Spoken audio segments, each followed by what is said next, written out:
Hello guys, இனி நம்ம பார்க்க போகிற இனிமே த சன் ஆஃப் ட்ராகன் எபிசோடு 18 தான். அப்படி நீங்கள் இதுக்கு முன்னாடி போட்ட எபிசோட்லாம் பார்க்கலாம்னு சொன்னீங்கன்னா ஆல்ரெடி பிளேலிஸ்ட்டை கிரியேட் பண்ணி வச்சுருக்கேன், போய் செக் அவுட் பண்ணிக்கோங்க. மறக்காம கீழே லைக் பண்ணுங்க. நீங்கள் இப்போ தான் நம்ம சேனலுக்கே வரீங்கன்னு சொன்னீங்கன்னா சப்ஸ்கிரைப் பண்ணி பெல் ஐக்கன் வச்சுக்கோங்க. சரி வாங்க, நம்ம டைம் மிஸ் பண்ணாமல் எப்பிக்குள்ளே போகலாம். எப்பிக்கோட ஸ்டார்டிங்லேயே ஒரு கிங்கை தான் காட்டுறாங்க. அவரும் ஏதோ ஒரு விஷயத்தை எழுதின்னு இருக்காரு. இப்படி இவரும் எழுதின்னு இருக்க அப்போதான் அங்கே ஒரு பர்சனும் வந்து சொல்கிறான், இந்த மாதிரி நம்மளோட பிளானை நம்ம இப்போ செயல்படுத்தலாம், ஆனால் அதுக்கு முன்னாடி நம்ம வந்து ஏதாவது ஒன்று பண்ணணும். இதை கேட்ட அந்த கிங்க சொல்றாரு, அப்பனா நம்ம அவங்க எல்லாரையுமே கொன்னுடலாமா? ஆனா அதுக்கு முன்னாடி நம்ம வந்து கொஞ்சம் ஜாக்கிரதையா இருக்கணும். ஆனா அதுக்கு நம்ம மாற்ற மாதிரி எந்த விதமான விஷயத்தையும் நம்ம பண்ணக்கூடாது. அதனால தான் நான் சொல்றேன், இந்த மாதிரி அந்த பிரச்சனையை நம்ம வேரோட அழிக்கணும். அதனால நான் சொல்றதை நீங்க வந்து கேளுங்க. நீ சொல்றதும் கரெக்ட் தான். ஆமா, நான் வந்து உங்களோட நல்லதுக்காக தான் நான் இதெல்லாம் சொல்றேன். இப்போ வர அந்த ஹேமர் காட் அதை வேற எவனோ ஒருத்தன் எடுத்துட்டு இருக்கான். இதுலயே நம்மளுக்கு தெரியுது அந்த ஹேமர் எத்தவன் கண்டிப்பா ரியாக்சி ஃபேமிலில இருந்து வந்தவனா தான் இருப்பான். அப்போனா நம்ம யாரோ ஒருத்தங்களை விட்டுட்டு இருக்கோம் அந்த ரியாக்சி ஃபேமிலில இருந்து. அப்போ அந்த ரியாக்சி ஃபேமிலிலேருந்து வந்தவன் அந்த ஹேமர் எடுத்திருக்கானா, அப்போ கண்டிப்பா அவன் இங்கே வருவான். இதெல்லாம் கேட்டக்கப்புறம் நமக்கு இங்க அவங்க பயப்பட ஆரம்பிக்கிறாரு.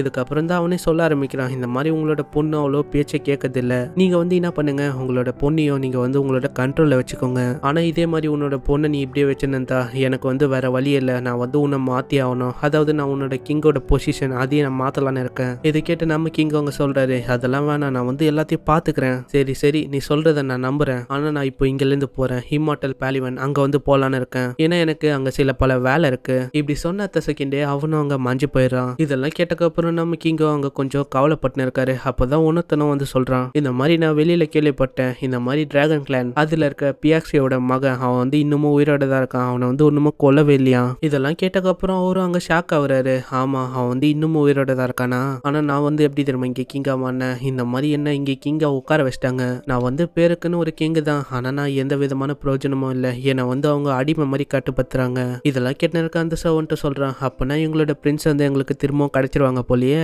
இதை கேட்டு நம்ம கிங்க அவங்க யோசிக்க ஆரம்பிக்கிறாரு, இந்த மாதிரி நான் கிங்கோட பொசிஷன்ல இருக்கேன், இருந்தாலும் என்னை இப்போவும் யாருமே மதிக்கிறது இல்ல, இப்போ நான் இவன் பக்கத்துல இருக்கேன், இருந்தாலும் அவன் அந்த பிரின்ஸுக்கு தான் வெயிட் பண்றான். இப்படி ஒரு கவலைப்பட்டு இருக்க அப்பதான் அந்த பர்சனை சொல்றான், நீங்க வந்து இப்படி கவலைப்படுறதுல எனக்கு தெரியுது, இந்த மாதிரி நீங்க கவலைப்படுறதுல எனக்கு நல்லாவே தெரியுது, நீங்க வந்து கவலைப்படாதீங்க, இந்த மாதிரி ஒரு ஸ்கூல்ல ஓபன் பண்ணுங்க, அதுல நம்ம சில்ட்ரன்ஸுக்கு ஹிடனா ஒரு டெக்னிக் நம்ம கத்து தரலாம், நம்ம வந்து அப்படி ட்ரைனிங் பண்ணா அவ்வளவுதான், நம்ம வந்து திரும்பவும் இவங்களுக்கு பதிலடி கொடுக்க முடியும். அதே டைம்ல நம்ம வந்து நம்மளோட பிரின்ஸையும் தேடி கண்டுபிடிச்சு இங்க வந்து உட்கார வச்சிடலாம். இதெல்லாம் கேட்டக்கப்புறம் அவரு யோசிக்க ஆரம்பிக்கிறாரு, என்னது அந்த பேரு, அந்த ஒரே ஒரு பேர் அவன் பின்னாடி இருக்கு, அதனால அவன் வந்து திரும்பவும் இதே பொசிஷன்ல உட்காருவானா? இதுக்கப்புறம் அந்த சர்வன்ட்ட சொல்றான், இந்த மாதிரி கவலையே இல்லை, இதுக்கப்புறம் நம்மளோட பிரின்ஸ் வந்து சீக்கிரமாவே வந்துருவாரு. இதெல்லாம் கேட்டு இருக்க நம்ம கிங்குக்கு அங்க ரொம்பவே கடுப்பா இருக்கா. இதனால அவனோட பவர் யூஸ் பண்ணி அவனை அங்கேயே தாக்கி போட்டு தள்ளிடுறான். என்ன சொன்ன, அவனை வந்து இந்த இடத்துல உட்கார வைப்பியா, இங்க கிங்குனா அது நான் தான். இதுக்கப்புறம் நம்ம ஹீரோவை தான் காட்டுறாங்க, அவனும் அவனோட பவரை அந்த கேட் வழியா ரிலீஸ் பண்ணிருக்கான். இந்த சைடு நம்ம டீனாவோட ஃப்ரீசிங் அட்டாக் அதுவும் அதிகமாயினே இருக்க,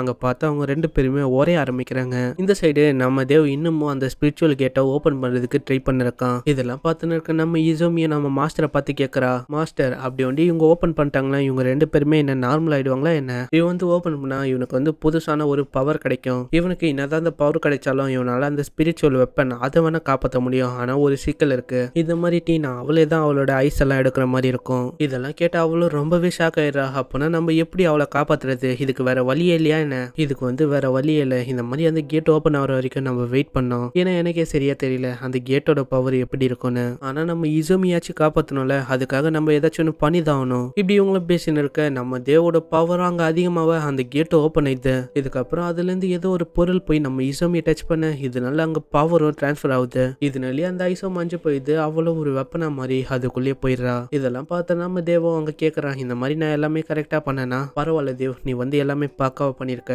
இதுக்கப்புறம் அவனுக்கும் என்ன ஆச்சுன்னு தெரியல, அவனோட பவர் எல்லாமே போனனால அவனும் ரொம்பவே டயர்டா இருக்கானா, இதனாலேயே அவனும் அங்கேயே மயங்கிடுறான். இதெல்லாம் பார்த்ததுக்கப்புறம் அந்த ஆக்ஸுகளும் சொல்றான், இந்த மாதிரி நம்ம இங்க இருக்கிறது சரியில்லை, நம்ம வந்து இங்க இருந்து ஃபர்ஸ்ட் போனோம் இப்படின்னு சொல்லிட்டு அவங்களும் நம்ம தேவ தூக்கின்னு போக ஆரம்பிக்கிறாங்க. இப்படி இவங்க போகிறதோட இங்கே இந்த எபிசோட முடியுது. இந்த எபிசோட வந்து உங்களுக்கு பிடிச்சிருக்கும்னு நினைக்கிறேன். பிடிச்சிருந்தா கீழே லைக் பண்ணுங்க. அப்படி நீங்க சப்ஸ்கிரைப் பண்ணாம பாக்குறீங்கன்னு சொன்னீங்கன்னா சப்ஸ்கிரைப் பண்ணி பெல் ஐக்கன் அழுத்தி வச்சுக்கோங்க. ஏன்னா நீங்க சப்ஸ்கிரைப் பண்ண வேண்டியதான் இதுக்கத்த ஒரு எபிசோட்லாம் உங்களுக்கு நோட்டிபிகேஷனா வரும். இவங்க இந்த வீடியோவை இங்கேயே முடிச்சனால நானும் இந்த எபிசோட இங்கேயே முடிச்சுக்கிறேன். உங்களை நான் நெக்ஸ்ட் எபிசோட்ல சந்திக்கிறேன். அது வரைக்கும் sayonara.